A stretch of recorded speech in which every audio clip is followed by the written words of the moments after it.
Dear Diary, when I'm with him, I feel safe and protected. It's so easy for us to slip into our personal bubble where we can be sheltered from the outside world. He made us sushi last night, and while we were eating, it just felt like home. I know that he sometimes worries about me a lot, and in a way, it's actually kind of sweet. He expresses his feelings to me a lot, and I love the sincerity there.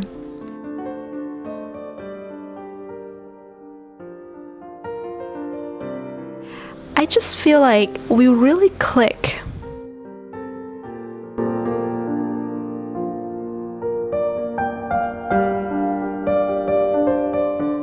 Hi beautiful souls, it's Tan here today with another astrology video in our astrology channel, and today we're going to be starting a new series. This is going to be a series that I do alongside my North Node series and my 5 Stages of a Relationship series. And this is a highly requested series by you guys out there watching the channel, and that is Moon in the Houses Overlay in Synastry. There's a lot of requests for this, so we're gonna start it, we're gonna do it. So if you're wondering how to get a synastry chart done with you and a particular love interest, or what a synastry chart really is, I'll post the link to those 2 videos where I, give you a walkthrough in getting a synastry chart, as well as going through what a synastry chart is. Those videos up there and in the description box below, so you can check that out and then come back here and watch this video. So this video is about when you look at the synastry and there is a moon, one of your moons falls into your partner's first house, and what that means. So that little diary entry earlier is written from the perspective of the house person and how they feel when someone's moon falls into their first house. So the moon in houses overlay in synastry is showing in which area of the house person's life the moon would like to nurture at their core into fruition. It is also showing which area of life the 2 people are going to be acting mainly on their instinct and their intuition. And it's also showing where the 2 people may be most comfortable with or not so comfortable with in expressing their fears, their insecurities, or their security needs. The intuitive nature of the house person's house is going to sort of get provoked by the moon person's moon being there. So it's a very unconscious relating between the 2 people, but it's very important. It's like that space where we interact with another person from our heart rather than our mind, our logic, or our ego. So this is kind of like, you want to, you go shopping and then you see a particular bag that you really like, but the bag is so expensive, but you're willing to buy it anyway because it has been made, it has been handmade by a local craftsmanship that he's taken a long time to make and to design from his heart. So you're willing to invest in that. So it's a place where our little imperfections, irrational imperfections meet another person's in their life. It's where both people can get moved emotionally, whether that's positive kind of a move or a more negative one. So when someone's moon falls into another person's first house, the first house is your persona, the way you react to new situations in life, your physical body. So this means that all the things that the moon person feels very deep down inside themselves at their core, but they feel they can only express it, in private, when they're alone in their room and things like that. They see that very clearly in, the way that the house person is on the outside. So the moon person generally feels really comfortable in the presence of the house person and kind of feels like all their weird stuff. It's actually not so weird because there's somebody out there who is behaving in the way that I thought I had to sort of hide, and don't feel very safe expressing that openly. the two people's responses to things, that's the moon, their immediate responses are very similar. So there's naturally going to be not a like mind, but a like response, if you know what I mean. So let's say that two people have, let's say that the house person has their, maybe it's the primary or the secondary ruler of their first house is ruled by, let's say, Pisces, and the moon person has their moon in Pisces. The moon might fall into the person's first house, and let's say they're together reading the news about crime or war or the poverty around the world. They're both gonna feel compassion together immediately. So there's that synchronicity there. Let's say the house person's maybe primary or secondary ruler of their first house is Libra, and the moon person has a moon in Libra. So that moon may fall into the house person's first house.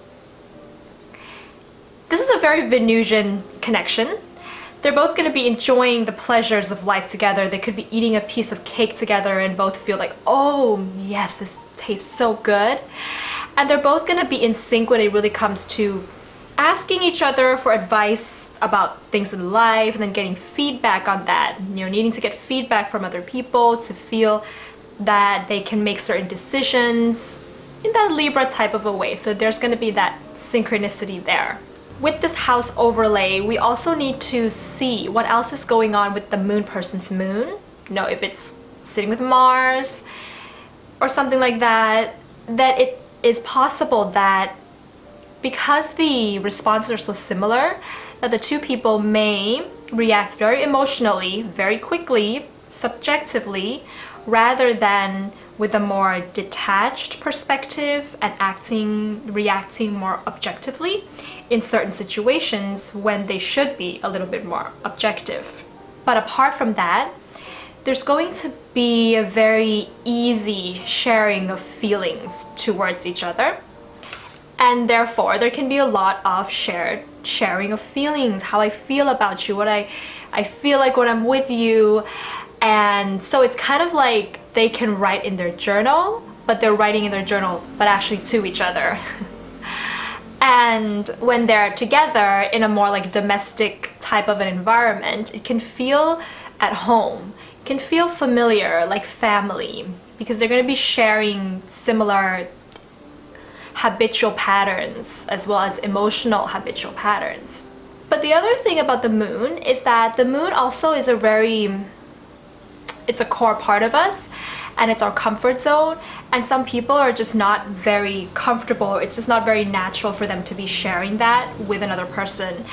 If that's the case, then maybe the two people may be a little bit uncomfortable with this overlay and may feel uncomfortable having somebody else's emotions be so in sync with theirs. And if the moon person's moon is also maybe in a square to Pluto, or maybe even Saturn, hard aspects to the moon in that sense, then this will really affect the house person greatly, because it's the hard moon aspects is coming directly into the first house, a very vulnerable part of the house person. And any manipulative or maybe a little bit of a judgy character in the moon is going to be felt immediately and very strongly and very subjectively with the house person. There can also be this interplay where the moon person acts kind of very protective of the house person. That can be nice. Some people really like that. They can act like this protector person because that's what Cancer is. The moon is ruled by Cancer, and so Cancer wants to protect their home and their family, and the moon person may worry about the house person. It can be cute. They may worry about if the house person has eaten and whether the house person is feeling well today.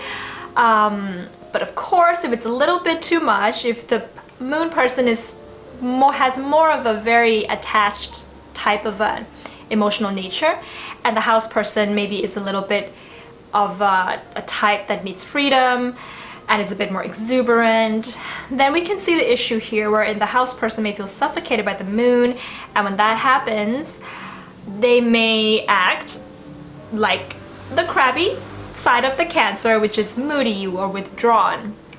But that's gonna depend on each individual case.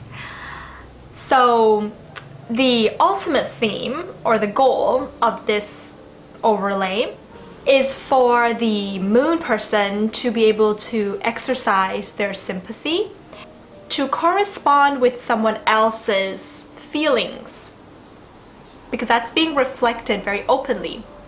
The moon person is learning here to sympathize with that, but to also adjust where necessary and to really be able to gain a deeper understanding of their emotional psychological makeup as well.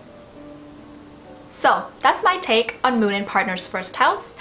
If you have this with a particular love interest, then do comment below and let us know what your experiences have been. If you like this video, give it a thumbs up and hit the subscribe button if you haven't. If you already subscribed, then thank you very much for coming along. I do birth chart readings, synastry, and relationship readings. All the information is on my website. You can check that out. And I'll see you soon in the next video. Moon in Partner's 7th house. Bye, beautiful souls.